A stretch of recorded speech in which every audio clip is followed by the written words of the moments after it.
Hello everyone, today we're gonna see how to withdraw money from Shopify.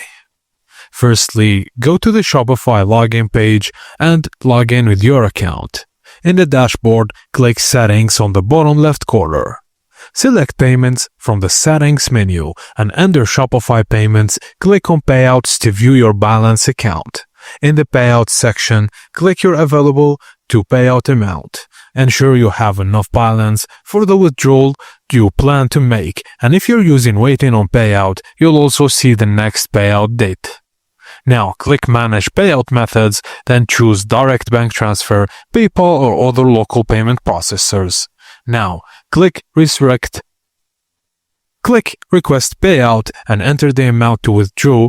To confirm the payout method is correct, then check the agreement box and click Confirm Payout. You'll get an email notification once the payout is initiated. Shopify will also send the confirmation email once the funds are transferred. You can monitor progress in admin, settings, payments, or payouts, or directly in your Shopify balance dashboard. Bank transfers take 1 to 3 business days, and PayPal and instant methods usually within minutes or the same day. Thank you guys for watching, and please don't forget to like and subscribe for more.